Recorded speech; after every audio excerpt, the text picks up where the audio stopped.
Ladies and gentlemen, good evening. My name is Lambert Mbom, and I'm welcoming you to yet another edition of the Lamboms Show.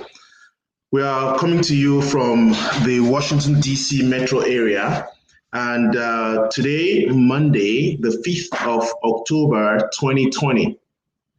Today's topic is quite interesting. We're going to be talking about money, and we'll be talking about money from the perspective of an immigrant, an African immigrant couple that have traveled to the United States. Like everybody, many people travel abroad in search of greener pastures. They're in search of the American dream in this case. What does that dream entail? It is one thing to dream and yet another to realize that dream. And this evening, I find a couple, Sylvie and Jay, who have embarked on a journey, and that journey has taken them to a place of financial freedom. They have embarked on a journey first as a couple, gotten married, had kids, professionals, and then beyond that, they have tried to figure out for themselves how to realize this American dream. And for them, one of the things that has been a part of that American dream is getting off debt. They recently put out a video where Jay was, as the husband, the father, was giving out an award to the family for having attained debt freedom, consumer debt freedom. We're going to talk about that. And beyond that, the most interesting part for me has been the public image they have given to their journey. They have shared this journey publicly so that others may be able to learn from that. I want to thank you for joining the show, and I'm sure you're going to learn a lot how two people, a man and his wife, have been able to do what? Been able to figure out how to live a good marital life, how to live a good family life, how to live a life where they can see that they are realizing the American dream, and at the same time, figuring out what the challenges are, challenges to this family life, to this American dream, and working a way to make sure that this debt does not prevent them from realizing that dream. It is a story of two African immigrants who have traveled from across the ocean to the United States and did not take anything for granted. Sat themselves down and decided that let's see how we can work this through. And so I want to welcome them. I want to welcome Sylvie. I'm sure Jay is on his way in too.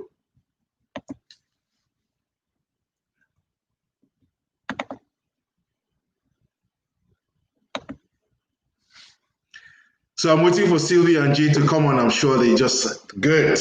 Now I have both of them on. Sorry. Sylvie and Jay, welcome.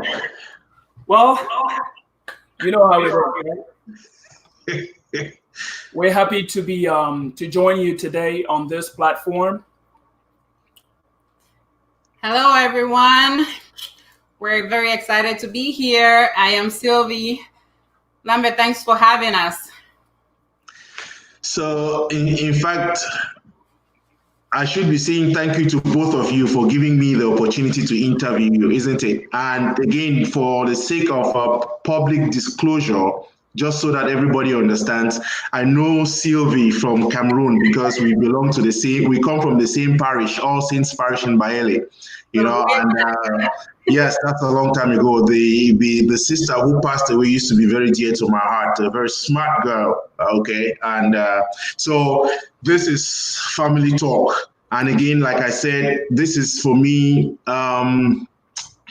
it's enlightening because not every couple, I don't find many couples who want to come together to share their journey, and especially in a very public way. This is just one outlet. They have, you're going to learn a lot from them. Beyond financial research, they have a whole website and all that. We're going to talk a lot about that. But let's get to the meat of it. now I know you, Sylvie, but I don't know how you met Jay, because from what I read, Jay is not a Shesan. He did not go to Sacred Heart. Am I right? And you are a lesson. So I have a problem. Yes. So how did I meet you? Good question. You tell me. How did you pick me out? I hear lessons, they pick Shesans. How did you pick me out? Because obviously I'm lucky. Yes. Right? Yes. So I think we're both lucky we found each other. That's the bottom line. And we've been together, going on 18 years now. So it's been a long time. Started back home, and then we brought it back here to the United States. So it's been a long journey, and something that we are immensely grateful for. At least I am. Yeah. Oh, okay. Well, I mean, the part that she left out was she actually she was hitting on me when I was a boy. She really told me that she would really admire a relationship with me. I just made that up, but anyway, she was like, "Oh no, you did it." But yeah. So like she said, it's been a long time. It was one of those relationships that ignited while we were still very young and back in Cameroon, and then fast forward, we came to the U.S., different states, eventually reconnected, kept things alive and warm, and here we are. Many years later, with two beautiful girls. I mean, you can imagine a combination of her and me. Man, those kids, they amaze me. They are so beautiful. So thank you for that. I really wanted to, because again, part of this, even though we did not put it out as being a marriage story, it's important because again, there are too many problems in relationships now. And when you try to dissect what the problems are, you may want to figure out whether the relationship just kicked off here. But in this case, it's something that already started working from Cameroon. So there's a base. It's not just one of these things that people meet in the street here and then some convenience and something happens and then, okay. So again, it's important that the foundation is put, because again, this relation, and I can tell you that honestly, if you want to look at it, 90% of the marriages, I'm making up that number like you made up the story, Jay. 90% this live show, right? Yeah. So 90% of the, call it, marriages that succeed here are really marriages from people who actually started off right back home, isn't it? The ones that just, hey, we met along the street here, something happened. Those ones are easy to, they are too soft, and so they easily break up. And I think that it's a point that I don't want us to miss. Okay, because it's a relationship that has been cultivated over a long period. Even if there were moments when you did not see anything happening, it was something happening underneath, isn't it? And I think that you yourself can bear testimony to that. Relationships of people, I mean, you can look amongst your friends, the ones that are as successful as you are in your marital life, they are ones that were cultivated like that. And I don't know whether I'm wrong with that. I'm not a sociologist, but I think that well, my viewpoint may be a little different. I have seen, some of those that I associate with, like a bunch of my friends actually met their significant others in this country. And why I think that is important is because each of these parties, they established themselves in this culture. So if there's a culture that they're comfortable with, is a culture here, and then they move forward to blend and make a relationship. However, there's challenges associated with maybe people starting a relationship under different circumstances, under a different culture, like us. I mean, leaving Cameroon and coming to the States, it's a little different. So what I have seen, my experience with those that I'm close to, has been those that have started relationships here have actually succeeded. Like relationship based on a true foundation of love, right? Not convenience. Like, it may be in some situations. So go ahead. What you were saying, Lambert, about starting from back home, there's some truth to that in saying that when you've weathered certain storms from coming back home and then now in a different environment, you tend to appreciate each other in another light, right? And then there are things that if you had to fight about, you'd be like, you know what, we've been through enough. Like, let's just let it go and enjoy life. You know what I mean? So I think there's some truth to that. And when you sit down to appreciate how far you've come, like in our instance, like from back home and through all the challenges, it helps solidify the relationship as well. Yeah, so again, I think it is like with every one of these things, generalizing it is you are going to like find an example really next door that is going to like put your principle into jeopardy by just saying that. But again, the fact that I'm celebrating is relationships that are built from back home tend to succeed better, isn't it? That does not say that all relationships, I'm saying most of them will, just as people, and Jay brought up the cultural thing, isn't it? People who have grown up in this culture establish themselves, and he used a very important term, convenience, because I think part of the reason why these marriages are breaking up is also because people got into it out of some necessity or some convenient thing, and then that reason is no longer there, or what they were looking for, they did not find it, and then it breaks up. Now, we did not come here to talk about your marriage, but I think it's an important point. But again, now let's get into, you guys met together, and from the way I'm looking at it is, Jay, you moved over to meet her, isn't it? No. You know how it is. Culturally, that would have been like a wrong taboo, man. Knowing where I come from. I mean, where have you seen a man moving to meet a woman, right? So anyway, going back, she actually moved back, many years ago. She was in Minnesota, and I was in Colorado, in Denver, Colorado, still in school.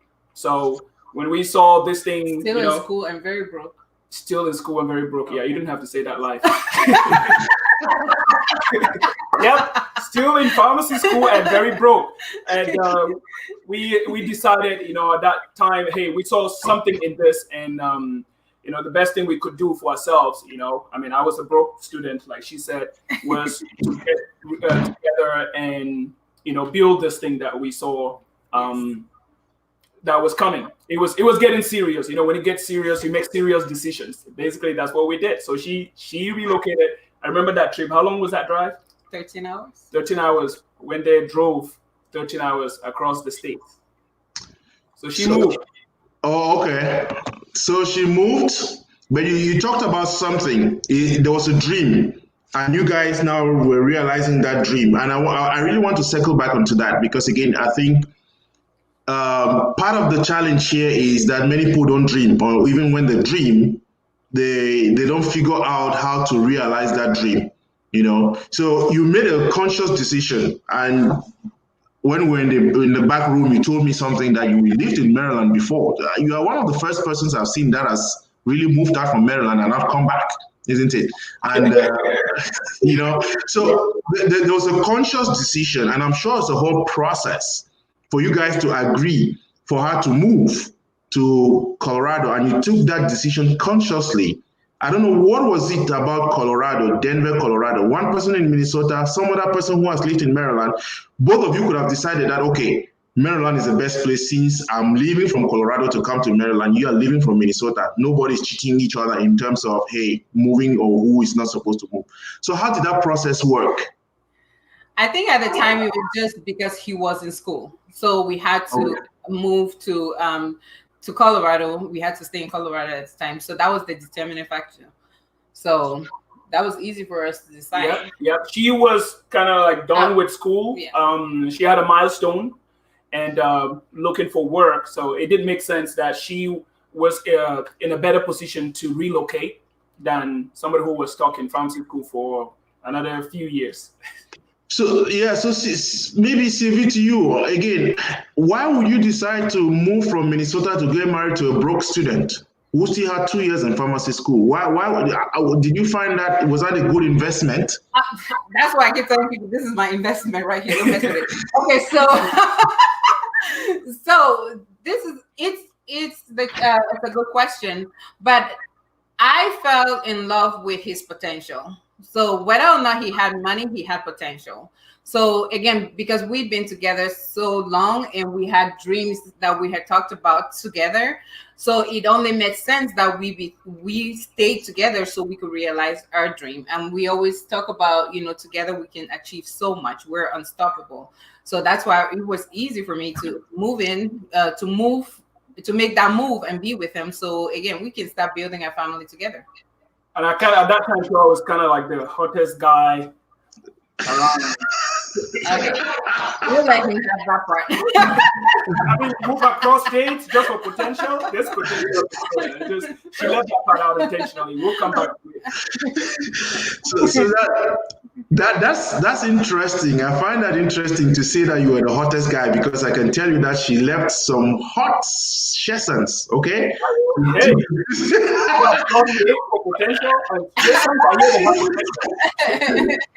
Okay, so now you have made that move. You have graduated. Again, I did not. Let's circle back to where we would have started. Mm-hmm. Just tell us a little bit about your jobs, your professional orientation, because that again is part of the pictures. There's something which I want to talk, and I want to piggyback on your last video, which you released a couple of days ago, about Sylvie losing her job and then you having to figure out that finance, because I found that very, very intriguing. But just give us your professional backgrounds and let's take it from there. Yeah. Sure. I mean, I guess you already know Jay Agwe is my name. I mean, actually, I was born Julius Agwe, so I just go Jay. I'm in America, so I'm Jay Agwe. I'm a pharmacist, a licensed pharmacist in the US here. I've been practicing for over 10 years of both clinical and managerial experience. Co-manager, co-CEO of Beyond Financial Reset. You can see here, Beyond. We started like Beyond Reset, and then we decided to spice it up, Beyond Financial Reset. My partner and I, we work on that. Those that knew me back in the days in the East Coast, I used to do a lot of talking. I love to be on the microphone. I still do it, but it's just, with the profession, not a lot of time to travel. It's one of those things that I enjoy doing, talking. MC is one of the things that I did even growing up. I worked a little bit on the radio back in the days in Cameroon with Emmanuel Jakai. I don't know if anybody remembers, but today I'm a daddy, a husband to this Nyango right here. Yeah. If you take her, then I'm finished. Yeah. 2 beautiful daughters out of this relationship, and very passionate about giving back to my community. I love volunteer work. I love to relate, connect back with folks in the home country, Cameroon family. It's something that I take very dear and very close. Giving back. So, Jay, before I get to you, Sylvie, there are a couple of things there. Just give me, before you came to the United States, you talked about working in radio with Jakai. So did you do journalism or? No. Okay. No, it's just growing back home, I grew in the central province of Cameroon, Yaoundé. So there was just exposure where I went to, back then it was Serge Bileng at Tugabe. I was very, very active. I used to be the president of the theater troupe. So it was more of extracurricular activities, balancing school. So we used to do a lot of, again, MC, dance, and then a few of us used to be selected to go participate, have programs where we'll go shadow journalists and just go in the studio, kind of represent. So it was something local, not at a professional level. That's why I was in secondary school. So that's what we did. But I was in the theater troupe. So I still got some skills. If you put me on stage, please believe that you're gonna go home and remember that particular occasion. I can already tell because Sylvie, you were saying something. I said that's why he's the man of few words. Yeah. So take me down that journey. Okay, you came to the United States. Then how did you get into pharmacy school? What is that switch? Why didn't you get into journalism or something like? Not a switch. So what I've always done is I believed in a balance. I am an ex-Castarian. Did a typical S1 in Cas Bamble with physics, chemistry, maths, biology, things like that. So I've always had a science background, but even back in Casbambly, I was the president of the theater troupe back there. If you remember, I acted with a lot of people that were in school at that time in the Northwest. So it's always been part of me where I didn't believe, even though a lot of people that have met me are like, oh, you should be in the arts, you should be in the arts. Like we would call back home art science, where they put that demarcation. But I never believed in that. So all I did was I always wanted a balanced life. I would do my science, do my math, my physics. But on the other side, it would be keep it true to my personality, which is a man of few words. And that would be on the microphone. So we're going to talk about the work balance thing, isn't it? Work life, marital life, and all that, how that balances up. But let me listen to you, Sylvie. Your own orientation. I thought you were going to be a reverend sister. Me too, but you know how it is. We try to do things and then God sends us another route. So right now I am a nurse practitioner, currently a stay-at-home mom and full-time wife and full-time daughter. So and so we spend a lot of time working on Beyond Financial Reset, which is something we are passionate about. And like Jay said, one thing we have in common and that brings us together is giving back to our community and, family. So we really care about that. And we spend a lot of time talking about how we can give back to our community and, just try to make it a better place. So that's in a nutshell what I have been up to. But back in Cameroon, I studied microbiology, came here, needed money real quick. So started nursing in hopes that, I would transition into microbiology, but that did not turn out. And so now from nurse practitioner, I'm getting into finance. So you know what? We're always searching and trying to find what works for us. Yep. I mean, I think it's a good thing. Life, you keep searching, isn't it? For some people, you may get there. But again, very interesting. One of the things you guys have mentioned together here is the fact that, you have two daughters, isn't it? And I'm wondering, Jay said, I am daddy, husband, pharmacist. Okay. You started off the other way around. Okay. So again, it is, even though you put it that way, you may not see the order because there is an order to it. Okay, daddy may be first than husband, and for you, it may be husband, wife. Okay, so my question to you is, and here we are talking about how you balance out, because I'm going to ask you, where are the two daughters? I should be hearing them crying. Are they out in somebody's home? You have a nanny at home? Or how has that worked for both of you? You started having kids. How did that play out for your careers? And was that a hindrance? Was that a humbug? Was that a blessing? And where are the kids currently in your lives in terms of, am I wife first before mother? And then a nurse practitioner? Am I pharmacist first, then husband and daddy? So it's a good thing that you brought that up. And right now their kids are with grandma, and we're shooting this in our Airbnb that we have in an adjoining room to our home. So that's why you can hear them. Okay, so they're with grandma at home.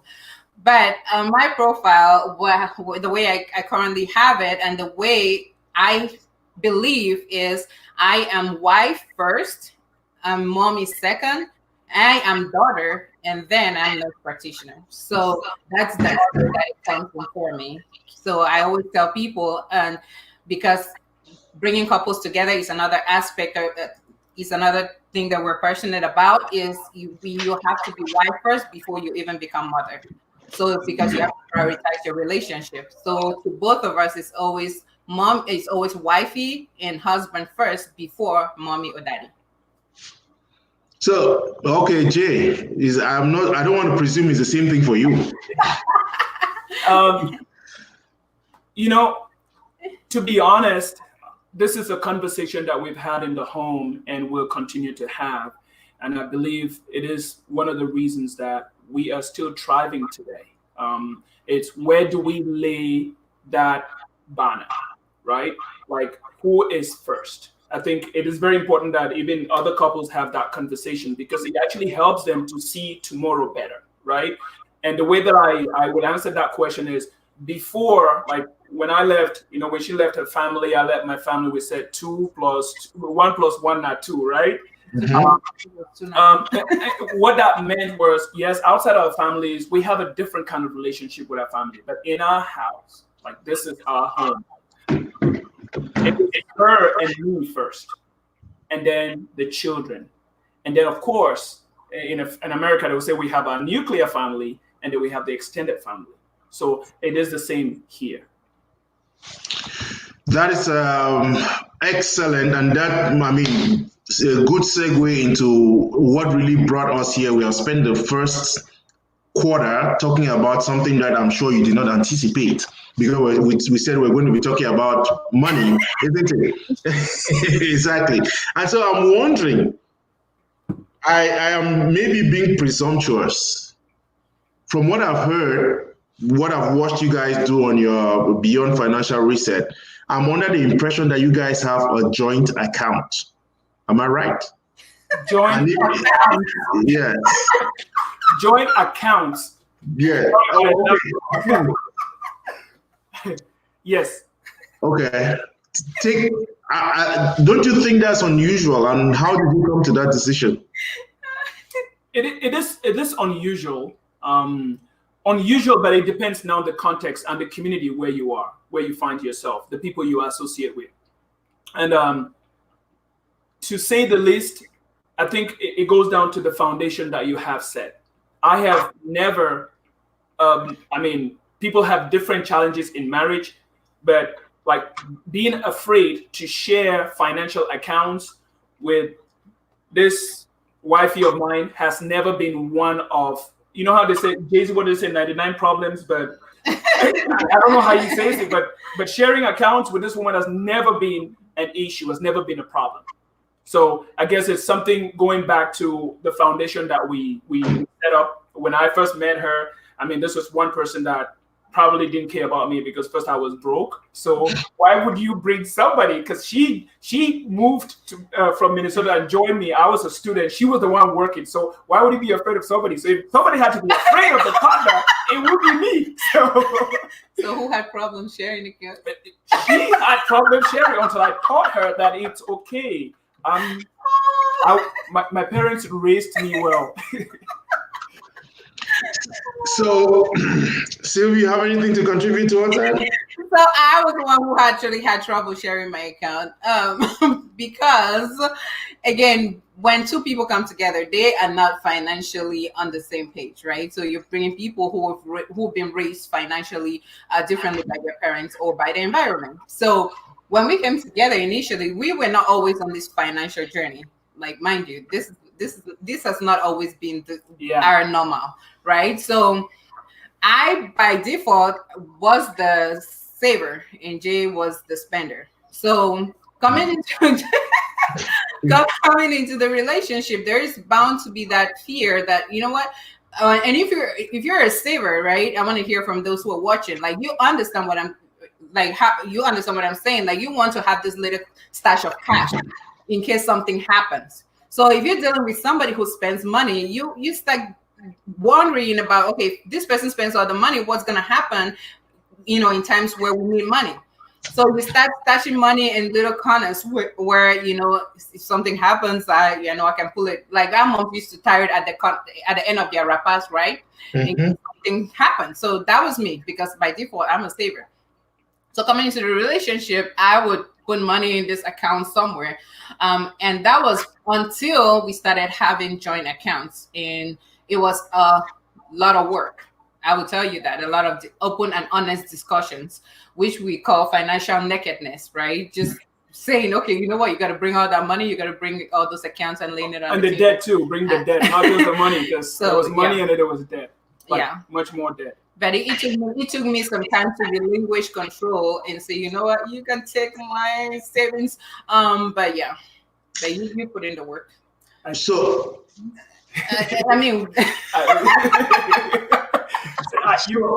my savings.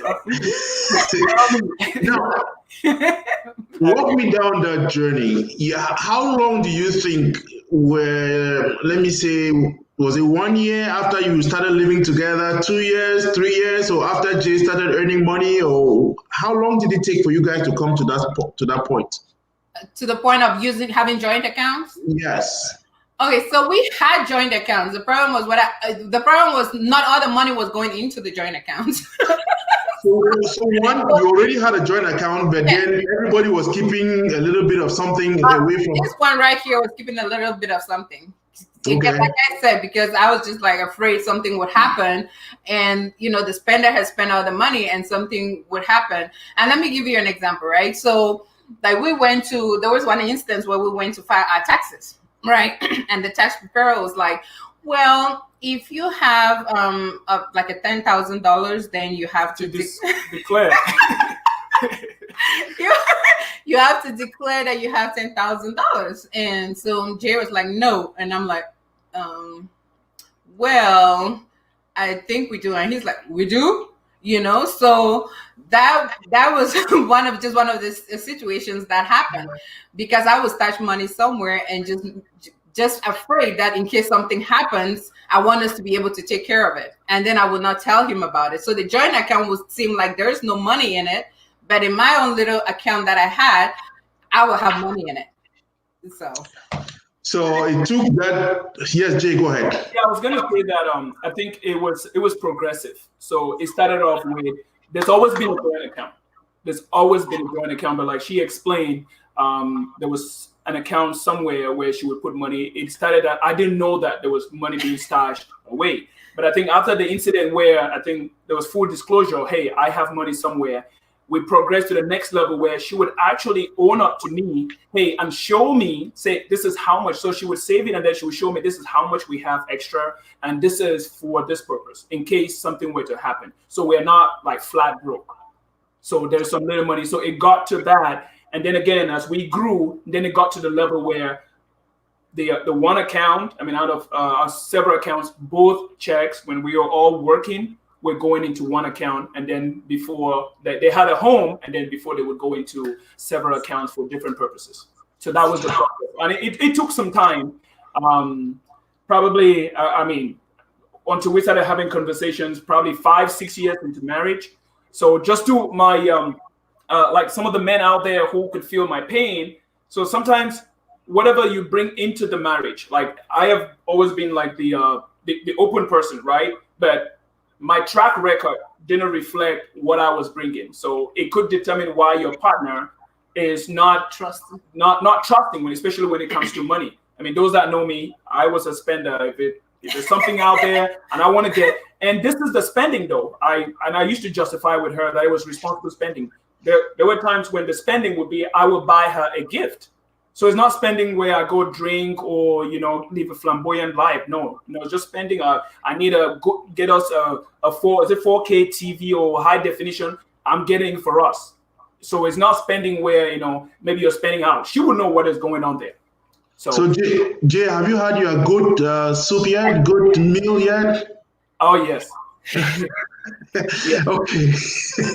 So again, that's a very interesting journey. And again, you use the most important word there, that trust. And I'm happy you can put kind of a timeline over 5 years, isn't it? She is the one who wants to save, you want to spend, and you are not just spending on some careless thing, isn't it? But then it's a journey. And I think, again, because of the chemistry between two of you, it had to happen over time. She trusted you so much. She has now watched and seen the patterns. She feels comfortable. And she talked about financial nakedness. That's an interesting concept, isn't it? That financial, you come to that point, again, because even in regular life, we can put it this way. Couples get to a point where seeing each other naked is no longer a problem, isn't it? Because when you meet together first, you have to turn off the light in order to do some stuff, isn't it?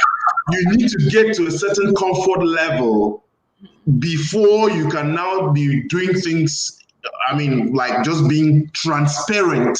The nakedness is not just the nakedness, it's being transparent. And I think that also applies into other aspects of our lives. beyond just that physical nakedness. You push it. I like the way you push it even into the financial part. And that trust aspect has come up. You now have a joint account. So how has it been? Have you thought about, at any one point, did you think about, hey, I can no longer take this. You manage your own account. Let me manage mine. Any one of you. So the thing that happened with us having joint account was, once we committed to being on this financial journey, there was no you and I. There was no you, there was no me. There was us. So we had to have that conversation. And so if we're going to do this, we are going to do this together. So if there any problem arises, we find a way together to solve it.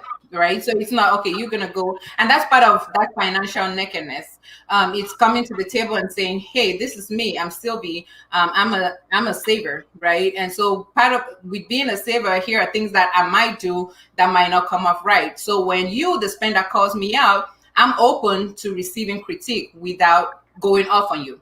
And then the spender is saying, hey, this is me, the spender.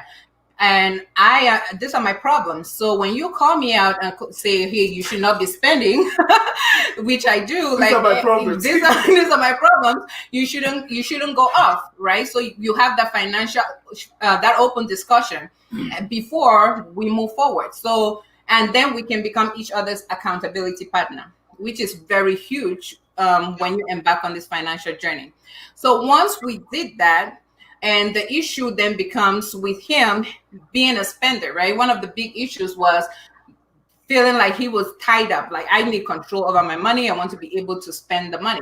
So it's not like, okay, Jay, you can have your account back so you can go spend. How do we then find a solution to that problem? That's when we came up with the issue of let's have pocket allowance. So we each have what we call fund money each month that goes into our separate accounts. So we have separate accounts, but it's not like we don't know about it. We both have access to the accounts, but it just goes into our accounts that we had before coming into the marriage, right? So we make a budget each month, and then the money goes into your fund money, goes into your checking account. You're the only one that audits your money. Exactly. So you can spend it however way you want. Right. So that's the way we arrived at that solution for him that felt restricted by not being able to, oh, I saw this sale and I want to go shop. So that's the spender getting his little leeway to go spend without us and us maintaining that family unit and that togetherness. And I think go ahead, Jay. Just to add, I think one thing too, before we even arrived at pocket money, was just a shift in mindset. I think that was actually the critical point, and I'm sure that we'll probably talk more about it. But it was more of, because I would tell you, there are times when I was the one who was trying to slow her down with the spending. That is where we are right now, which means I have undergone a transformation, and it's all right here, because 90% of money management is all about behavior. I mean, actually 90% is about behavior. And I had to come to terms, we all had to come to terms to realize that we have shortcomings, and that the best way for us to survive was to assign a solution. And one of the solutions was look at money differently. If you look at money differently, then obviously you can solve money problems. Wow. So, Jay, were there moments when you ran out of pocket money or your allowance, you quickly, finish that up, and then you had to turn to her to say, I think I just ran out of my own allowance? Yeah. Again, like I said, when this journey started, and there was a phase where everything was frozen. I think we went for about a year or a year and a half, like about 12 months, where I did not buy a pair of socks. There was nothing. Because to be honest, sometimes the shopping was not because I didn't have, it was just one more thing to add. There was that time when we started this journey, we decided we wanted to be debt free. There was no shopping for about a year, for about 12 months. So I didn't need the pocket money. It's like, say you're undergoing withdrawal from something, right? Mm-hmm. When you would see something, there were steps that I took to be able to control the urges. hey, you will see this, is it on listing from websites that will send me email? Does this shopping? I mean, I used to shop on really good websites where they will send you email when there's a sale. But so those behavioral changes are ones that we undertook. We were very intentional about them. So yes, I had the urges. Hey, there is this party happening. Normally I would just book a flight and fly out there, but we had to, set boundaries. That was the biggest thing that we did. Set your boundaries. Define. Hey, this is my piece of land. That is my neighbors, and it ends here. Budget. So yes. But when we eventually, like right now, where I do have an allowance, I'm happy. Thank you. She has blessed me. We've blessed ourselves. There's allowance. And there are times when I've seen something that I like that is way below what I have, and I will ask for a loan. Yes. The answer is yes. So it was a long way to go to answer that question. Yeah, but I'm happy because again, you packed in a lot of nuggets in terms of this financial literacy program that we are going to circle back into. But again, just from your experience, both of you have friends you have couples, isn't it? Yes. Do you think that this is something that resonates with other couples? Are you finding people who are like, oh, this is an example that let's see how we can emulate that? Because the challenge here is this: if you have a woman like Sylvie who is a saver and does not have a tolerance level for somebody who is spending, it becomes challenging, isn't it? And to have that conversation then becomes a problem. How do you get a man? And the difference here, let me not say the difference. The gift here is more that, we are dealing here with couples who understood each other and decided to have a conversation. Because like I put it, if Sylvie was the only one working, okay, and then you had to be spending that money, there was going to be a conversation that was not going to be nice. Okay, so back to my original question. Do you think there are couples with whom this example resonates, and there are people who are really struggling and really wanting to make a difference? Or for people who are listening, if there are people who have similar challenges, what would be your advice to them? I know you have talked about sitting down. That's when moments are really calm, isn't it? But before you get to that calm moment, some blows might have been exchanged. So there are two parts to that. So like you're saying, I'm gonna answer the first part. You talked about if I was the one working and Jay was spending the money. So like we mentioned, when I moved to Colorado, he was in school, so I was the one working. And something to note about our African men is they like their ego, right? So you do not deflate their ego. And the man has to be the man, whether he's working or not. Okay.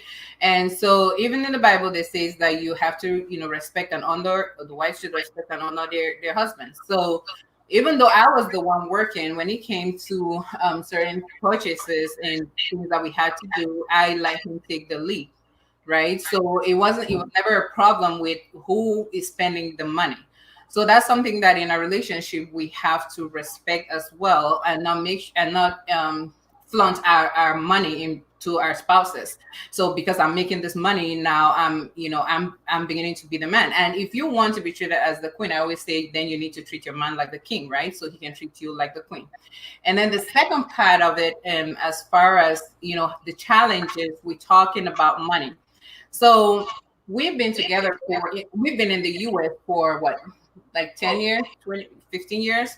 But Lambert, I'm going to tell you that it was until 3 years ago when we came together together financially. I mean, we came together and we started speaking the same language.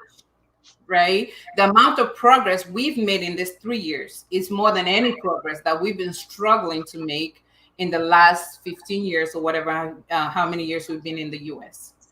So it is important to work together with your spouse to try to manage your finances. And that's from our experience. So whatever we were trying to do individually, like me being the saver, him being the spender, and like it wasn't working. So all of this debt and stuff that you see us doing, that's in the last 3 years that we were together.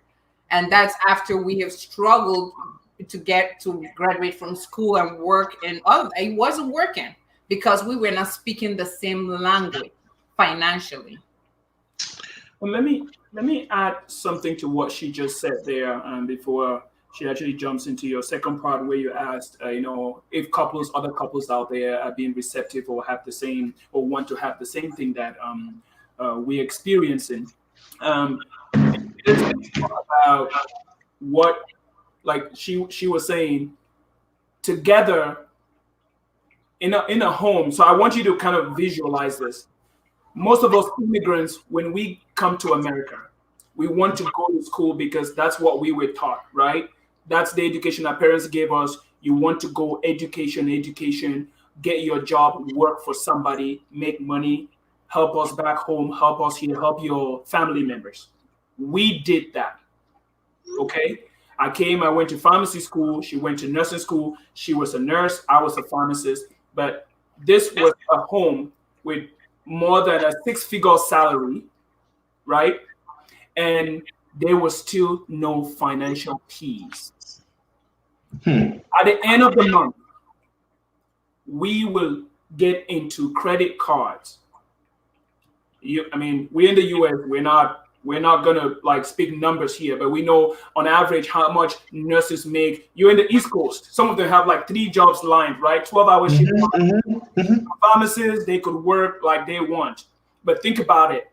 So sometimes we identified the problem was not having the money. The problem, we were making the money. The problem was managing the money.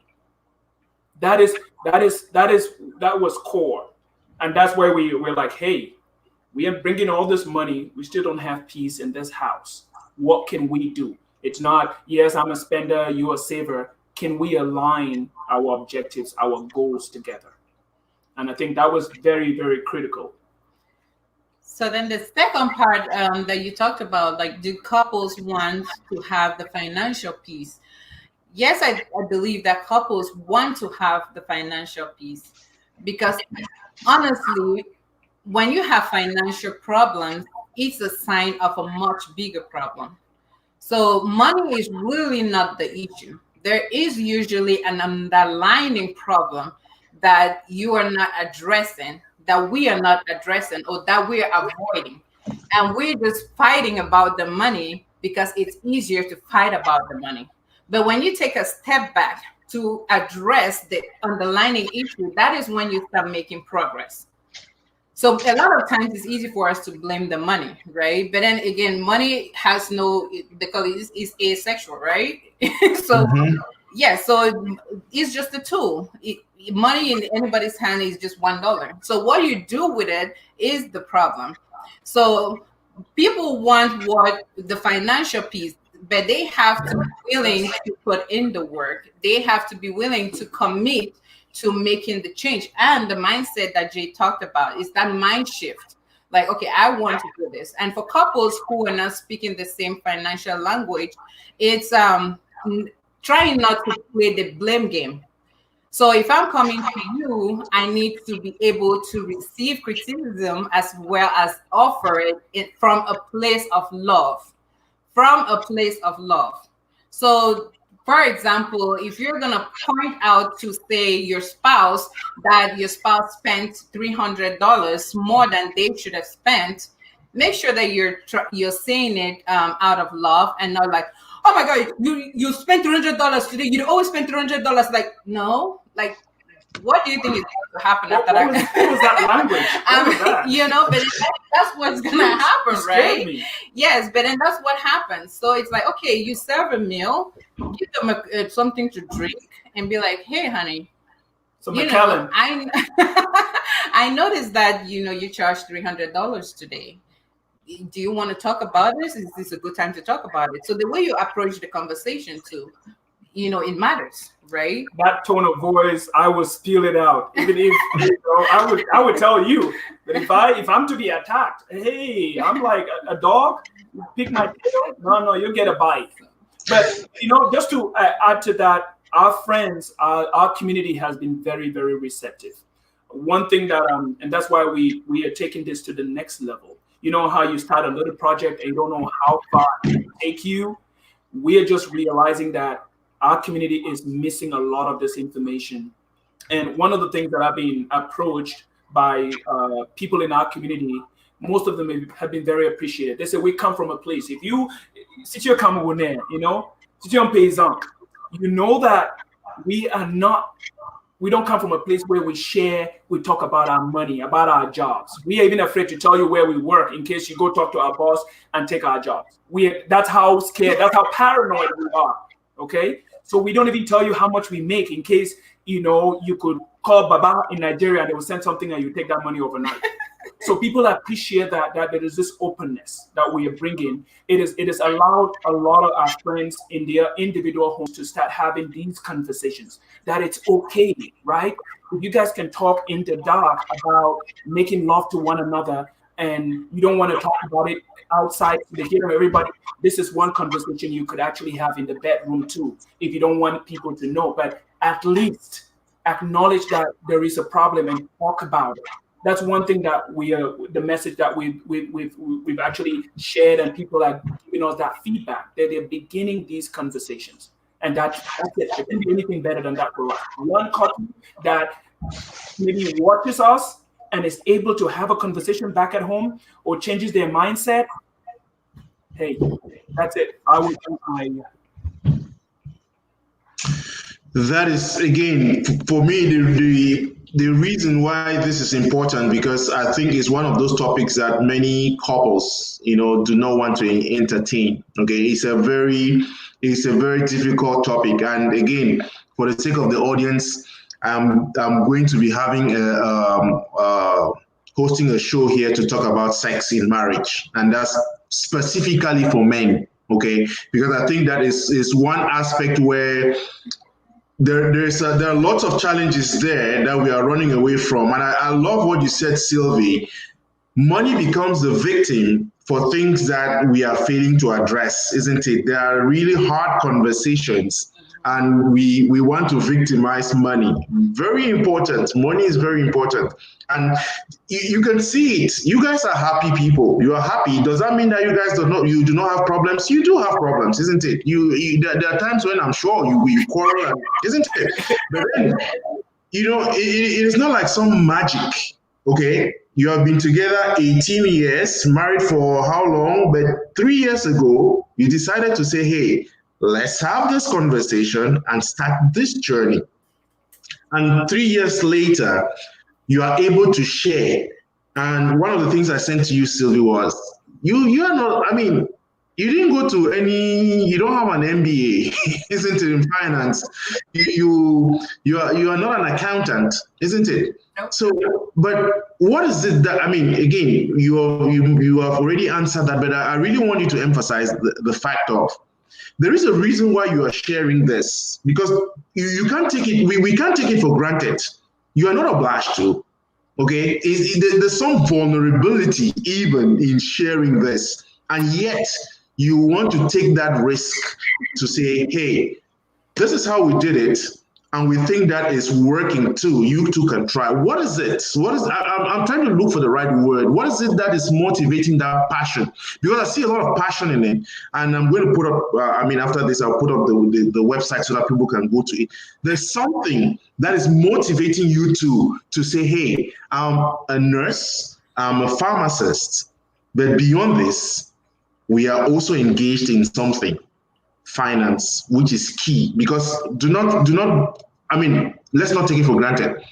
If you do not have financial health, physical, mental health, all those are gone, isn't it? Especially if you are married.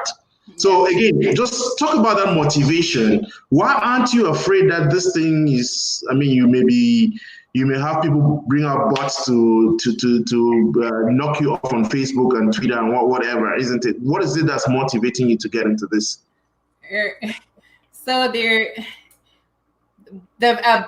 first motivating factor for us was being able to find that, again, that the transformation that happened.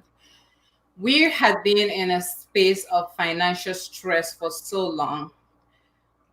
Like they were saying, we were making so much money. Not a lot of money, but we were working hard. And yet we were not saving for retirement. If anything, we were pulling out from our retirement to even survive, which, nobody should do that, by the way. But we did that, stupid. And then we started having kids that at some point needed tuition for $500, and we could not even afford to pay for it. This is a pharmacist and a nurse, right? And so you're sitting in that space where it's like, I'm working so hard, I'm working overtime, I'm the one they're calling on if they need extra shift, and then you're breaking down physically.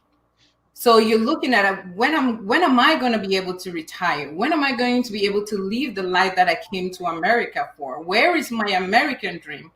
And how are my kids' life going to be different from my life? So that was our biggest motivating factor to say, you know what, screw this, we're done. We need a change. So we decided to leave our 5-bedroom house and moved to a 2-bedroom house and started our financial journey.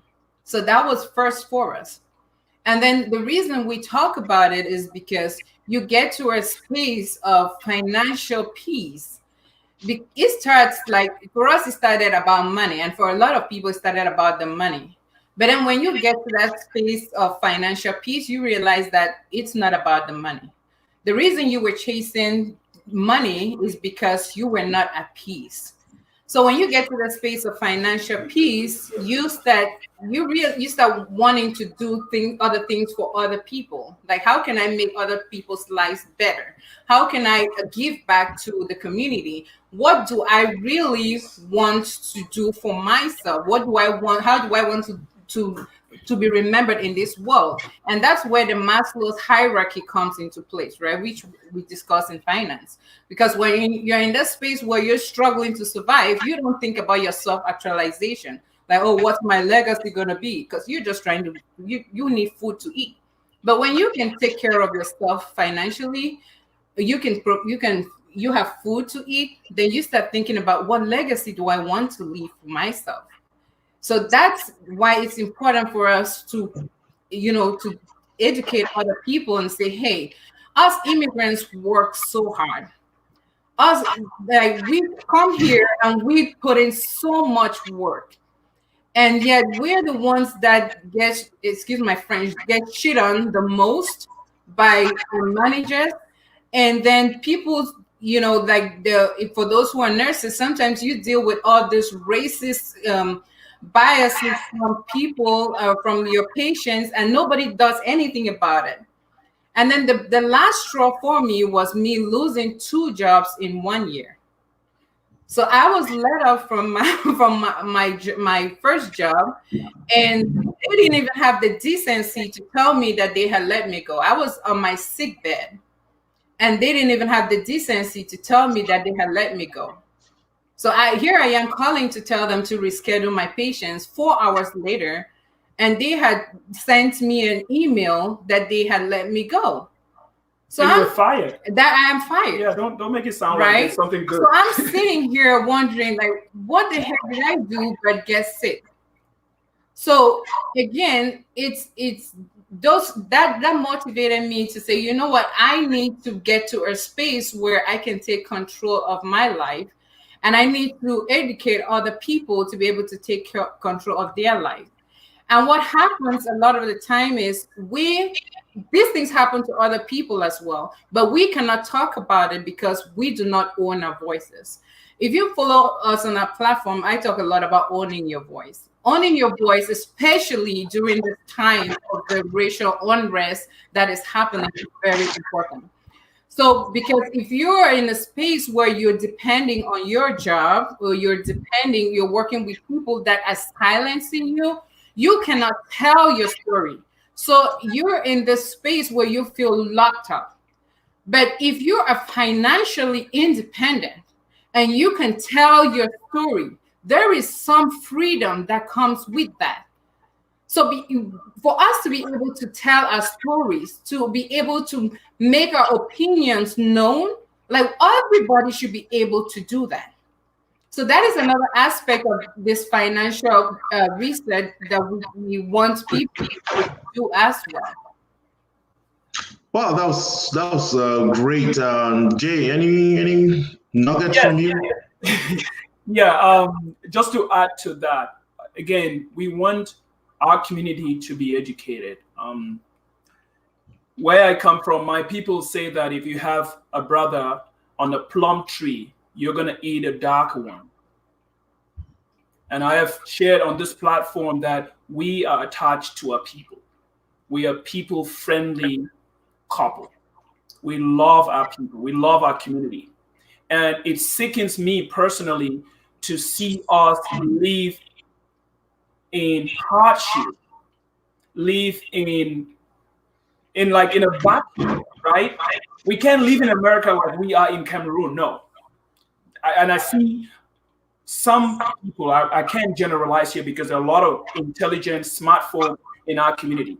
But I have seen people in our community that need to hear this information because they are like us when we were us. So it's important for them that they hear this. So this is what I in the recent past, some things that have happened that have also prompted us to send this information out there. The loss of a loved one in this country. What I have noticed is I have participated in a lot of funerals for our beloved, it could be a friend, a brother, who probably one way or the other, we would always want that our remains be repatriated, be taken back home. But then you hear the backstory. They had nothing. Because what you're reading is, it kind of like, it's like somebody is stabbing your heart. So first you read that they left nothing behind. They don't have a will. They don't have a savings account. They don't have insurance, like life insurance that could even contribute towards something. The whole community showed us the burden of taking care of a loved one who has passed. But I bring it now to, if we knew, right, which is one of the things that we actually talked about, is if you know that insurance is not just your auto insurance, that you don't just need a car insurance, you need a life insurance, right, to protect you, to replace you. Like, we have two beautiful daughters. What would happen? Like right now, she did say that she doesn't have a job. Daddy, husband is the one working now. What would happen? What would replace my income should something happen to me? God forbid something happens to me. Means my family is going to starve. What would be the legacy? They will grow up. Daddy left us nothing. Of course, they don't know anything. But that is one of the things that I see that our community can benefit from. Maybe our story, and then maybe we could help them see a little more than they already have. There are people that know more than we do. But again, we have the ability, and we're using platforms like yours. So we thank you so much for giving us a platform like this to be able to share our story so people know.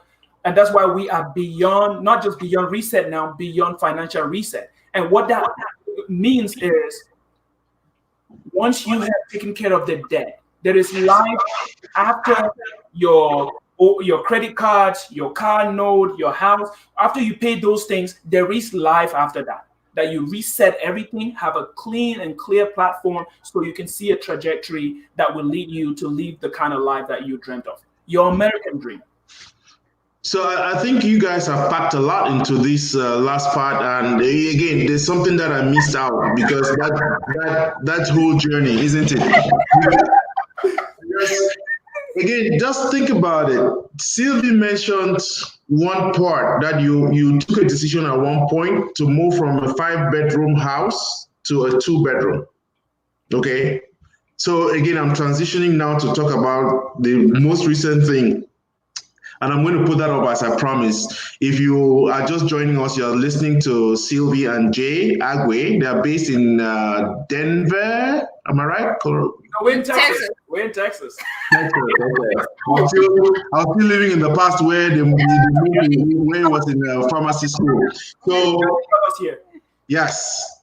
Jay is a pharmacist and Sylvie is a nurse practitioner, and they recently posted a video on their platform whereby they were congratulating themselves on having call it, erased a good chunk of their debt, 243,000 or 263. I missed the number, Jay, 267, I think. And I'd like for you to walk us through that journey, how it started, what you did before getting to this point, and then we can now focus more on talking about the Beyond Financial Reset, the program that you guys are. So take the time to tell us about that program. And I'm welcoming all those who are watching, Mr. Divine Chamukong, Bo Mike, Gladys DN, Viana D4, Mark Fonishi, Bertrand Chimanga, Maurice Shu, Lidwina Kroll. Welcome. So, Sylvie and Jay, walk us through that journey of how you, I mean, that's a huge sum of money. And I don't know how long it took you to shed that off, because if I owe 267, I should be going back to Cameroon. Yes, so it took us 22 months. And actually, we owed 323,000. So, but that started again. The very first thing that helped us was the mindset shift. Like when we decided that we wanted to do this, and we went all in. And all in at certain times meant not taking, having to take food to work and not eating out, and the kids not having presents for Christmas, and us giving up a 5-bedroom house for a 2-bedroom house. So there are some sacrifices that needed to be made, just so we could cut down our expenses and have money available to apply to that debt. So that was the very first thing. And if we did not have that shift in mindset, where we're like, okay, we're doing this because we have a goal in mind, then it would have been really hard for us to visualize, why are we sacrificing all of this? Why are we not giving the kids exactly what they want for Christmas? You know, why are we not why are we eating? There was a time where it was like, okay, you can only have one piece of meat instead of 2 slices of meat, right? Because that's all that we can afford. That's all that's been budgeted for. So it was that's how committed we were on this journey. And then the second part was, I think, boundaries, right? So setting boundaries with each other, setting boundaries with our families. Again, because coming from an African background, we understand this concept of the African tax. Like, you're the first to come here, or you have to take care of everybody back home, or maybe you feel this inner guilt, like, oh my God, I can't be here, and everybody back there is suffering. But a lot of us are suffering here, and we are just not talking about it. So setting boundaries with our families and saying that, you know what, I got to take care of me. I need to be whole financially so I can take care of you guys, not only now, but in the long term. So that was another big step for us. So we had to take a time out for ourselves and just take care of us. And I think just to add to that, the other big part that also helps significantly was the work itself. What you will realize, and I'm sure that you've noticed this in our community, is we tend to work a lot. However, what tends to happen is by the time we are picking up that extra shift, we already have something that we're going to do with that extra money. So is it maybe a new pair of shoes, or by the time that we get a pay raise at work, there's already a bigger house we are moving into. Or by the time that we are picking a second job, we're probably getting a second car in the driveway, a brand new car in the driveway. And that is insurance, for a brand new car in the driveway. So most of our lifestyle has been centered around cost increase. So maybe we're getting a little bump in salary, but the expenses go way through the roof. So one of the things that we actually did was she actually got to working. That was an increase in salary.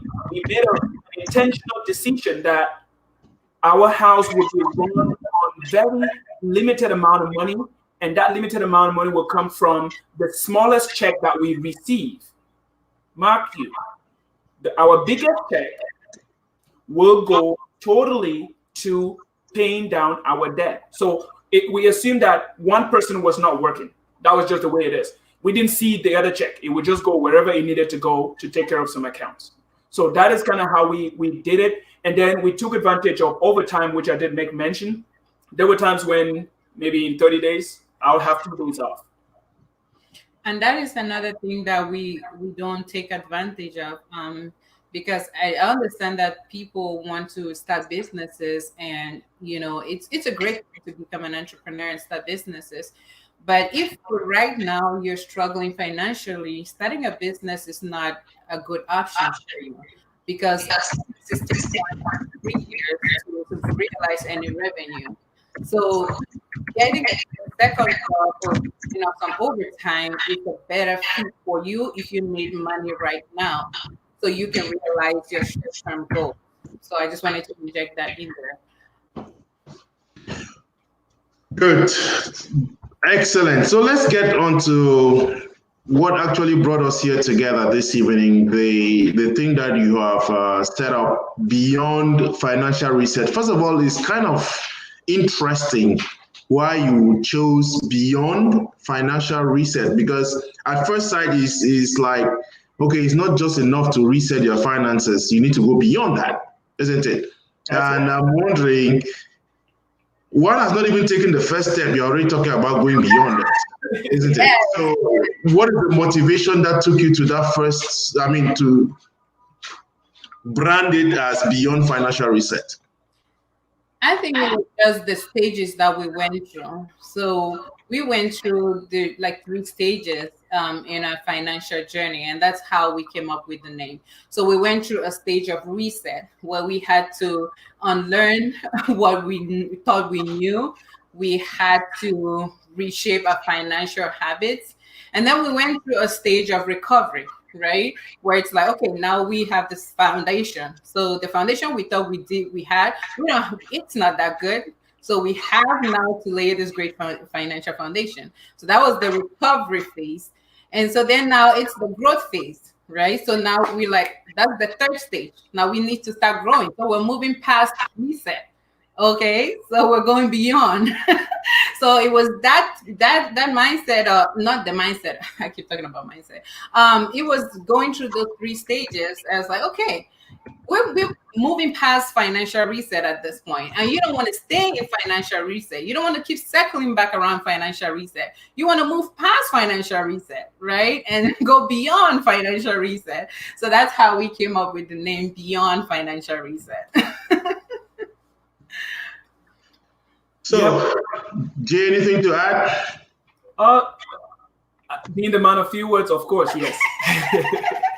Yeah, and it's just a part of beyond, because I would use maybe a situation where somebody's in debt, right? So you figure out why you are in debt. You eliminate the debt. You set your foundation. You're not going to stay there. If you don't do anything, like she said, you're going to go right back to where you were. So the beyond is what tool, what skill set can you develop, can you work on that would prevent you to progress, to move to the next level where you want to sustain. We don't even want sustainability at that baseline. This is your reset is your baseline.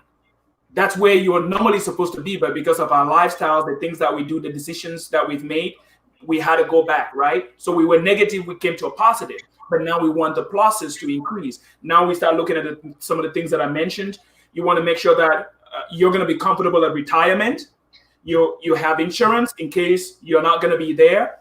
You are going to retire, take a vacation, go somewhere, someplace. Your kids are going to be taken care of. They have something, school. Some of us, what is the debt we're paying? A chunk of the debt that we paid was tuition. That was a chunk of our debt. So would you want your children to have to pay that after you paid it? Wouldn't that be duplication? Wouldn't that be a waste of resources? I feel like I paid the debt for the people behind me, my children and my children's children, their debt is paid off. That is what Beyond Reset is guaranteeing, that the debt that we have paid. Our children should have a different story, entrepreneurial, legacy. something different. They shouldn't be talking about debt. Legacy. We paid it off for them. First generations, yes, we did. Legacy. So that's the deal. That is interesting, and I like the last point that you just made, that you have paid up to the third generation. Let's see how that goes. But you see, it is. I mean, your children should be happy that at this point they will not inherit your debt in addition to the one that you are going to take for them to go to school, isn't it? It's a great place to be at, and I think that for some people the problem is not so much the decision to eliminate the debt, is actually how to do it, isn't it? Because like you mentioned, there are people who are going to take 2 jobs. And Sylvie, thank you again for the thing about African tax. It kind of shock you, isn't it? We all, and I'm wondering how that conversation went, how you had to tell the family that, hey, we need to take care of ourselves first so that we'll be able to take care of you. I don't think that many people took that kindly. But again, it's a conversation based on, because people in Africa have the mentality that there's some tree in America where people come and pluck money. And to be honest, there are many of us who are struggling here even more than we're struggling in Cameroon, But that decision, in order to take that step, recognize that there is a problem, identify what the problem is, and then start seeking for the solution. And I think before I let you talk, let me see whether I can share that. 1 second. Share screen. Share screen. So let me see, I think I just have to copy that. I'm trying to put, I don't know whether anybody can see that. Okay, good. I was trying to get your, so if you want to know more about this, let me put up the link. I was going to share my screen, but hey, it's a problem as usual. Technology is going to be the death of us. Yeah, so let me do that. Okay.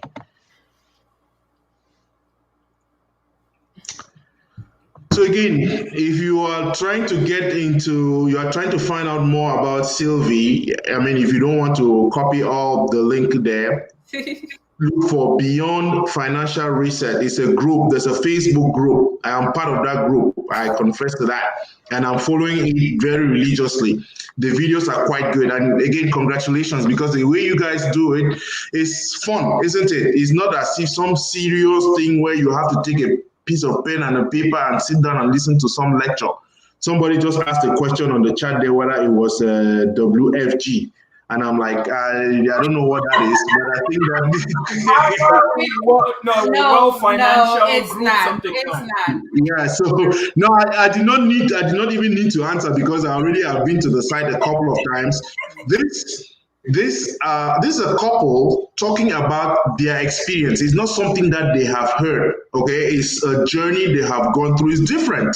We all can read up those books and put out some platitudes. But this is a journey of a couple that have gone through it, and it has worked for them. And it means we too can follow their example and try it, isn't it? So if you want to look for Beyond Financial Reset, or you can take the link off and it has a whole, I don't know why I was unable to share that. I will try while you guys are talking.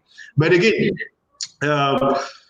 so we talked a lot about some other things. We started off by talking about marriage, talked about the journey that you all did and all that. What for you was the biggest challenge in accomplishing what you just did? What are some of the challenges that you guys faced? For me, it was the other life. It is so hard when you leave one particular life and now you have to transition into another life. And when I say the other life, what I'm looking at is where I could make a purchase without having to think 2 or 3 times about whether that was a need or a want. It was having to define anything that I had to buy. Let me say, I'm speaking for myself. I was had to define, okay, this is my iPhone. And I'll tell you, back in the days when Apple would release an iPhone, I would either be receiving it in the mail the same day it was released, or I will be in the store as soon as there's no line. But it was being able to define that was not a need, that was a want. I don't know what generation I have, but I still have my iPhone and it's working just fine. I think to me that was like the biggest thing, where everything now you look at it, it's like this always this. I don't look at even a car. She would tell you, things like, I'm a car person. Babe, her car, her push gift, we got it. We had to peel the plastic because that was my mindset. This was me, it broke, but I wanted her to take this. I wanted to take care of her. She gave me a pretty baby girl. I wanted to take care of her. But now it's for me to see that was a want and not a need. It's still, it was a challenge up until the point where now I'm comfortable. Like, I get those definitions now. So, there are a lot of us who still don't get it. Like, you're trying to explain, oh, I need a brand new car. Yes. And man, so that there shouldn't be this. They would try, I would justify. She would tell you, I had a probably 3 or 4 reasons why I did something. But right now I look at them like, man, she probably thought I was like slow. So for me, the biggest challenge was learning how to say no. Because it was like, okay, what are people going to say? How are people going to perceive you? But it was really learning how to say no. And like Jay said, just say no to yourself, to the things that you want. And no to me too. You said no to me. No to him. Yes, just learning how to say no. That was one of the biggest challenges that I had to learn. And again, Sylvie, thank you for saying that, because in reading some financial literature, you listen to a person like Warren Buffett. He says it very clearly. To be able to become a billionaire, you need to learn how to say no many more times than you say yes. And I think that is important, isn't it? I'm happy that you are able to relate to that. Yeah. And looking at your spouse in the face and saying that even though that goat meat, which is something that you talked about in your last video, and again, I'm really encouraging people to go to the site. There are a couple of them. There are nice videos that you're going to just relaxing. You can follow that journey, but being able to say no to it, to deprive yourself. And Jay makes a point about the distinction between the want and the need. Okay, many of us, we are not able to do that. And I'm sure we're going to transition to that in the next couple of minutes. But I wanted you to answer 2 questions from Ngwani Kenda Karawa. Hi, guys. Did your debt of $273,000 include your mortgage? And how did you create the legacy for your children? So the 273 doesn't include a mortgage. We are actually working on the mortgage. Have less than 40% left. So working on that. And we're creating a legacy for our kids by, first of all, talking about finances to our kids. So we're teaching our kids about finances. So most of our finances, our financial behaviors, the way we learned them were from growing up. The way our parents manage money, the way we grew up seeing people manage money. So it is very important that we start talking to our kids about money early. So that's one thing. And then we hear the kids are already disadvantaged because we have this exposure to adverts, right? So everything that they watch has an advert attached to it, leading them to go buy, leading them to buy something so they can feel good. So it's very important that you start having that financial discussion with them. And again, I'm thinking if we're going to work so hard to leave money with them, you want to make sure that the people that you're leaving money with know how to manage the money, right? So that's another reason why it's important to talk to your kids about money. And my daughter will tell you, like every time I ask her, Mama, what do you do with your money? She's going to tell you, save it, spend it, and share it. And she will tell you what percentages you need to do with all of that money. And she's 6 years. So yes, definitely talk to them about money. And feel for, part of that legacy too, what we are trying to leave them with is you're teaching. And I think Lambert, I said earlier on that, and she alluded to that, is if you're going to leave them with anything, you want to make sure that they too would prepare to leave something behind for their own children. So some of the funds that we are setting up for them could be for education. We're setting up funds for life insurance in case something should happen. They would have something to leave off and continue their journey. I mean, God forbid something happens to one of us maybe during this time where maybe they're like what, 7 years old. How are they, whoever has to take over, say mommy and daddy, something happens to mommy and daddy. I mean, I think they will be taken care of by somebody else. So we are just trying to guarantee that there will be something for them to live off of. And about the African tax that we talked about, Lambert, we are also taking away that African tax from them, taking away that guilt from them by setting up ourselves financially, preparing for retirement, right? So that's the legacy we're leaving for them. Because think about it, how many of us are burdened with the responsibility of taking care of our parents, right? So you're like your parents' retirement. So when you prepare for your retirement, you're giving your kids a legacy. Like you can go on and live your life. You don't have to worry about mommy and daddy because mommy and daddy prepared for their retirement. So that's another way that you're preparing for your kid. You're leaving a legacy to your kids so they can look back and say, hey, you know what? I didn't have to worry about whether mommy and daddy will go to a nursing home, whether they have enough money for retirement, what I'm going to do with their house when they retire, if they're going to be able to pay for their mortgage, because they took care of all of that, So now I can live my life. I don't have to worry about where they're going to stay, whether they're going to live with me or what, So that is a burden that we are trying to take off of them. And, we encourage people to think about taking off of their kids so they can actually live the life that they want, the life that they deserve. Why, thank you for that question. It's an awesome question. And just to highlight that again, it's one of the issues that we've also seen in our communities where, if you go into our home, Lambert, you're in the East Coast. When you go to the Presbyterian Church in downtown Silver Spring, you go to the Catholic Church in whatever city they're in Maryland, you see how many of our parents have relocated to the States, especially with the political situation back home. Where are these parents? They're living under your roof. You are solely responsible for their feeding, for their upkeep, for everything. In addition to the families back home, everybody is looking at you. So imagine that your children were to experience that burden. It's good burden. I don't want to kind of say the wrong. Burden may be the wrong word, but I would mean financial burden. Okay, they're not a burden to you, but financially they depend on you. So, but imagine that you eliminate that, where in the future you would tell your kids, come meet me in Florida. There's a home there just for us older folks. If you want to see me, if you want me to come visit, I'll come visit you. There's space. Daddy can, grandpa can stay, in a hotel or something, and that would give them peace. So they go through all the way.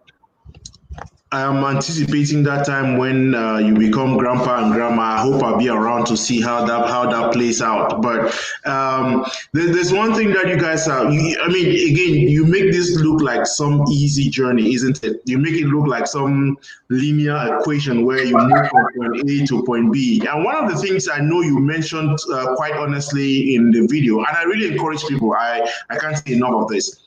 Go to their site. And you see this, you have quite a lot to learn from there.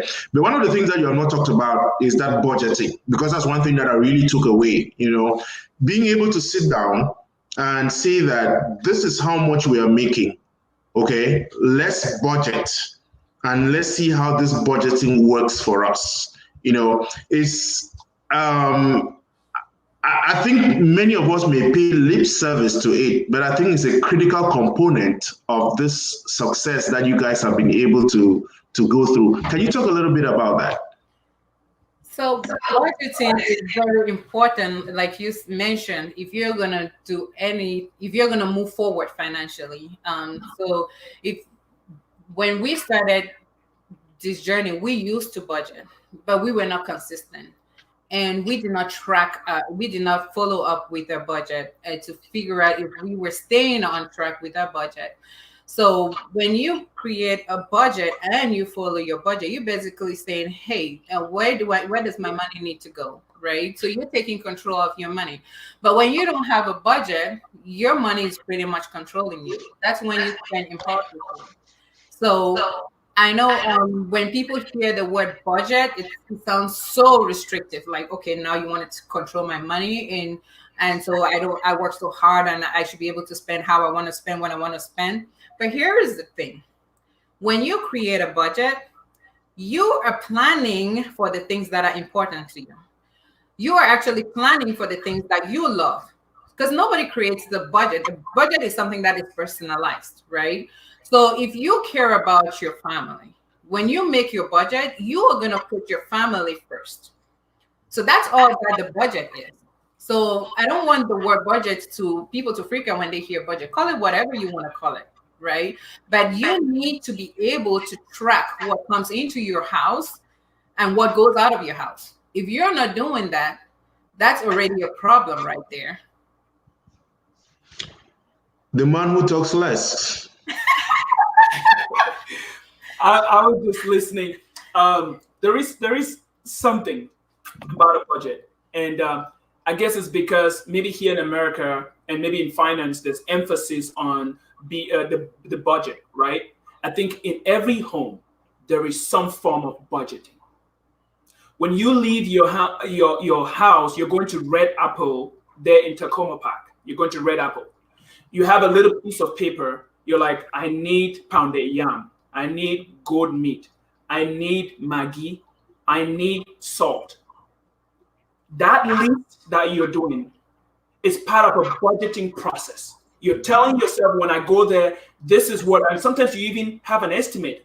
People that use cash, you want to like, how much am I going to withdraw from the ATM? How much do I need? Or you look at your balance in your Wells Fargo account or whatever bank that you have. Do I have enough before you actually go there? However, we just don't complete the process where we do a balance sheet. I mean, like back in the days where, people were working in the secretariat, you would have somebody who does a balance sheet. If you own a business, whatever, if you're an entrepreneur, a lot of us are going into that. You work a budget. When you're going to a bank to get a loan for a project and you want a bank to see, they want to see what are the prospects. How much money do you think you can make? How soon can you make it? You're doing some form of budgeting. So I don't want that word budget to scare us. I mean, I know that sometimes if you're in debt, however, the mindset is different. Frugal, frugal, frugal. Again, like she said, it's different when you're doing a budget when you're in debt. Like right now, I would say somebody who is in debt, like where we were 3 years ago, your budget might be a little stringent, right? I mean, there's a little bit of frugality in there.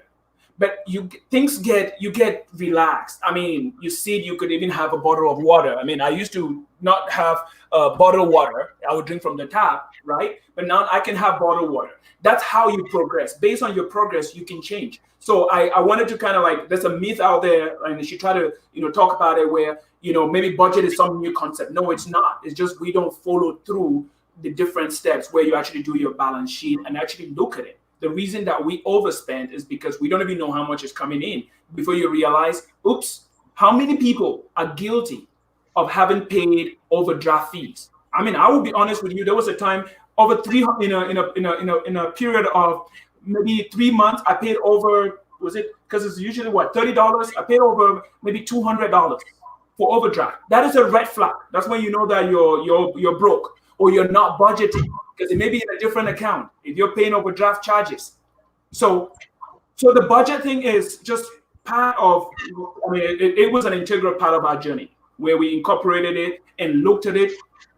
It was weekly, for real. Now we do monthly. So again, like I said, it gets tighter. Like if you're in debt, you get aggressive. You're intentional. Like you're punching it like a punch bag. And then as lessons, you want to do it at least bi-weekly or monthly. That is amazing. And like I promised, I don't want to be disrespectful to you guys. So it's supposed to be on for 1 hour. You will have been on for 1 hour, 34 minutes. I just have 2 sets of questions and so first one, Don't you think the reason why you have been able to shred off $273,000 is because both of you are professionals, a nurse practitioner and a pharmacist? What about couples that may not be able, they are not pharmacists, they are not nurse practitioners? How do you think they should be able to shred off the same kind of debt? No, I don't think that the reason. Okay. No, I don't think that the reason we were able to pay up $273,000 is solely because we were nurse practitioners and pharmacists. Now, does it help that we were nurse practitioners and pharmacists? It definitely helps.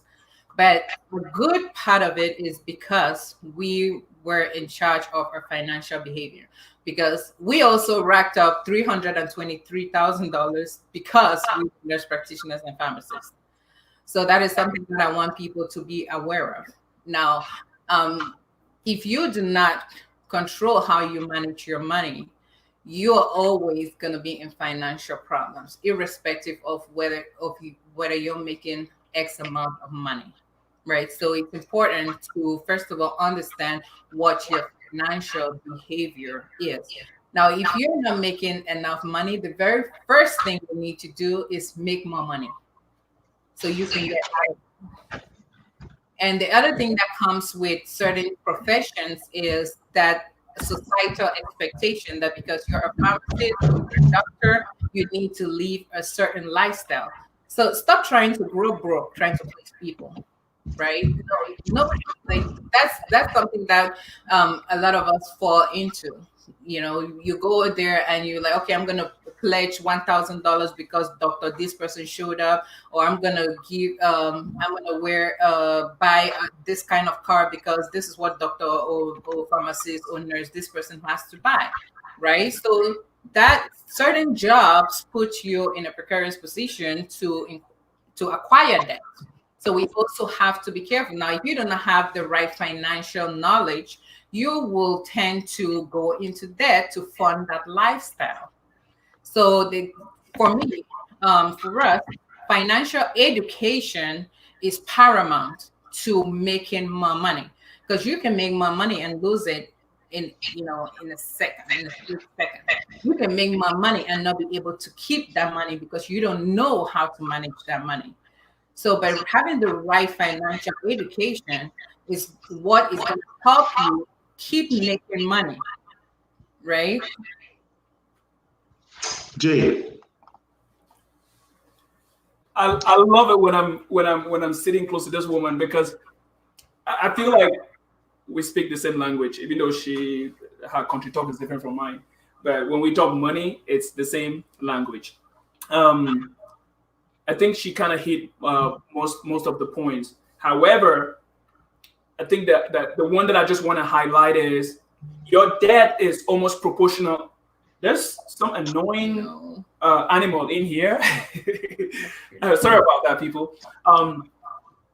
That I wanted to highlight is rarely you're going to see somebody who learned, I'm trying to think of a trade, maybe to be a typist. I mean, I don't know, some of you who were born around the time I was born, you understand who a typist is, right? You will not amass the kind of debt that I amassed. She did a nurse practitioner program. She didn't amass the kind of debt that I amassed going through pharmacy school. So your debt is almost proportional to the kind of education, the kind of profession you got into. And which is something that, I mean, we also like to highlight, right? Like in this era, you want to also be very careful what you're getting into. One of the things that attracted me to pharmacy was I knew at the time, this was more than 10 years ago, we were almost guaranteed that as you got out of pharmacy school, you will be able to make money to be able to pay down your debt. That was almost a guarantee. You know, the circumstances have changed. So it was just to highlight that if you're actually planning to still go to school these days, make sure that whatever you're engaging in, the kind of career path you're choosing. Why are a lot of immigrants into pharmacy, nursing, medical school? Because it's almost this inert guarantee that you're going to get a job to pay down your debt. So I got into school, the debt I amassed was proportional to that. That's why we're able to pay. However, if somebody who is not a pharmacist, you don't have to be a pharmacist, a medical doctor or a nurse practitioner, and your debt down there, and you can do so. The mindset, you can follow certain steps. You can be intentional about what you want to do. You're gonna get out of debt because you're gonna be able to budget and be able to make money that you can use towards your debt. So it's not a matter of how much you make, but however, we do also mention that you can actually step out there, do extra. I worked extra. She worked extra. There's Uber. There is Amazon. You can increase your take home, okay, and cut down on what you spend. You will be. I'm sure that's the point. You must have just answered Gwani's question. Make more money or live within your means. I'm sure you can zero that out in one sense. And so again, fascinating conversations and lots of interesting points. Again, I'm trying to encourage everybody. One place that I really want you, if you don't like Facebook, please subscribe on their YouTube channel.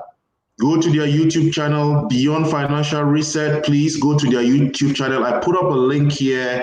If you can click on this link, you're going to have every bit of their social media and every other thing you want to. It's fascinating. It's a young couple. They are not as old as I am. At least I know that. So again, for these people to have been able to go through this and get to that level where they are debt free, working on bringing down their mortgage, that is an outstanding commitment. Now we talked about the Beyond Financial Reset. There is a course there, and I'm sure Sylvie, you have something to share about a course. Maybe we'll have to go into the financial school now. So tell us about that course and what we need to do. So yes, like I talked about earlier, a big part of Beyond Financial Reset is financial education. So taking all what we have learned, I am a certified financial education instructor. So did take the training after we went through all what we went through, and a personal experience. Wanted to make sure that before we're putting that in action, we knew what we were talking about, right? So we took that and our passion for helping out our community and figuring out the best way that we can get a community to benefit from financial education. And so we put together this course. Now, this course we call it the 3-step guide, the ultimate guide to financial freedom, because it goes through all the stuff that we have talked about, from budgeting to investing basics to debt repayment to home ownership to teaching your kids about money relationship. Like everything, you have it in there. Again, like I said, it's not just us talking about it. I do want to say here that not everybody who talks about finances knows what they're talking about. So you want to be careful where you get your financial information from. And that's why I made mention of the fact that I am a certified financial education instructor. So when I worked on structuring this course with Jay, we took that into consideration and we looked at our community and what they needed. So there is that course, and also what is included in the course is there is a monthly check-in, because like Lambert, you mentioned this, we need some kind of accountability, right? Like there are people who are struggling, but how do you bring them to the table to come in here and say, okay, here's what you can do and how can you follow through? So every month we're gonna have this financial powwow, right, with each other and say, okay, how are you doing? How can we help you? So every month we're gonna have the financial discussion as well. And then it's going to be very fun, like you've mentioned, because we don't want people to feel like, okay, this, because it's finances, everybody needs to come in with a suit and a tie, right? So it's going to be really fun, interactive, monthly discussions about our finances. And for those couples and have challenges, this is going to be a great way for you to have financial discussions as well, because we have a financial planner and journal that you can work together as a couple, right? Each of you will use it as a couple to work together. So questions that you have to ask and help each other So there are many paths to the course and additional resources in the course that you can use. If you have questions about should I pay my mortgage or should I invest or should I, what am I benefiting by paying off my debt at this time? You have a lot of calculators. So just amazing resources that we have put in there for you, so you don't have to go digging for them, right? So definitely check out that course. And then because we want to be able to spend so much time with the people who are enrolled with the course, we're just opening it up for a limited time.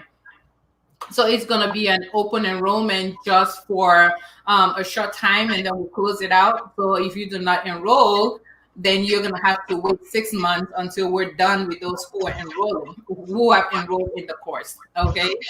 So that's just something that we wanted to let you guys know that we have available for our community.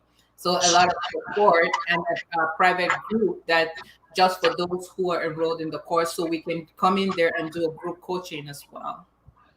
So enrollment, you want to tell us about the enrollment dates? What's the deadline? How do we just go into your Facebook page or what? It's included in the link that you sent out. So the link / Beyond Financial Reset.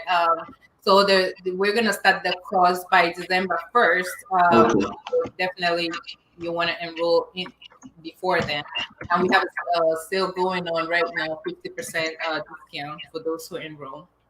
Yeah, COVID is doing a lot of things, so just want people to be able to benefit. So I think the thing about the course is when we take our experiences, so we took our experiences and then the knowledge that is available out there and put it together in a package, so you don't have to go look for it, the different places that we have to go. Most of the information is vetted, so that's pretty much what it is. Somebody did the work, and you just need to follow through with the steps to guarantee that you can get on. And I mean, most of the work has to be done by you because it's that mindset. So you can read any book, you can read anything. If you're not willing to allow yourself to unlearn some of the bad habits that some of us have when it comes to money, then it probably. So, Jay and Sylvie, any last words? So financial freedom is possible. Financial independence is possible. So you definitely, if you want it, you can have it. If you dream it, you can live it. If you want it, you can create it for yourself. You just have to believe it. You just have to visualize it and then act on it. So nobody should tell you different, right? And again, like I said, just make sure you're seeking financial help in the right places from the right people. So because any wrong financial decision you make today might end up having long-term ramifications. That's it. Jay. From my home to your home, we appreciate all of you that have been on this journey with us. We couldn't have done it without you. You could have been the one person who asked whether we were sure about what we were doing. You could have been the one person who congratulated when we hit a milestone, but everybody contributed one way or the other. That's why we are here today. And that we're not saying we didn't experience challenges or we're not still experiencing challenges. I mean, this is a life. We're human beings. We're bound to make mistakes. Every now and then we're catching ourselves, going in the wrong direction. So it's just like you want to be able to curb your addiction, right? So you can do it. If you're actually watching right now and you've wondered whether you can actually make it in this country. I was once, I don't want to say an addict to debt, but I was once one of those people that would justify use of credit card like everybody. I always made this statement and she didn't, I'm surprised she didn't mention it here, that I always said everybody in America has debt, but that's not the case. Everybody in America doesn't have debt. Or everybody in America doesn't have like bad debt, debt that is strangling them, causing them, stress at home. There are things that can happen. Sometimes it's just money problems that transcend and cause, issues in your marriage, issues in your relationship with your friends. You can imagine that if you have one of those friends that every time you call them up, they look at your call and maybe ignore it because you want to ask them for $200. You don't want to be that person, or you don't want to be that person who would receive that call. Like the only time that somebody reaches out to you is because, hey, I forget $100, or can you do this? We can help ourselves. That's why our message to you is it can be done. It's a lot of exposure, for me, for my family, but I'm thinking if we can touch one person out there, just one family that can benefit from our information. It's too much. I mean, a lot of you, there'll be some, I've heard some have said it's too much information. Who cares how much debt you've paid? We all have our journeys. I understand. This may not be the platform for you. This may not be the message for you. This message is for people that are struggling and are just looking for somebody to say, it's okay, I've been there and I did it, so you can. So we can please everybody. We all know that, right? So thank you, Lambert. I mean, it's been an awesome opportunity. You can see, I mean, maybe next time I come to the East Coast, man, that's soya. What on the you go come. So, Jay and Sylvie, I really want to, if there's only one person you had in their audience today, I was that person. Okay. And I really want to appreciate the great and inspiring messages that you sent out today. I would say that personally, that journey into debt freedom is a journey that I too need to take personally and engage on and embarking on, and I'm committing to that course that I'm going to sign up for that course. And I think that for our community, there's a lot just, I mean, put aside just the money and talk even about relationships, that is a big factor. And I think that spending close to 2 hours with you this evening has been an enriching blessing for me. And I'm sure that the audience too has really benefited. This is not going to be our last opportunity. I'm sure, Sylvie, we are going to come on, I think, this Saturday. We don't have that planned yet, but I don't know whether Jay ever finished the 25 push-ups. That's something we'll talk about. I'm working on it. I'm working progress. I'm always working on something, It's not how long it takes you, right? All right. So again, ladies and gentlemen, thank you for your time this Monday. You've been on the Lamboms Show, and I really want to appreciate the time, the energy, and all that you have put in. A great couple. We need examples like this for our community. Let us not always talk about the bad things. There are good things we want to celebrate in our community. And I'm happy that I was able to celebrate Sylvie and Jay Agwe on this platform because of the great work that they have done. Let's keep the word going. My next show is going to be on Saturday. Saturday is World Mental Health Day. We're going to talk about mental health. And I'm sure this already is the beginning of talking about mental health. Thank you all. And again, thank you. Good night. See you next time.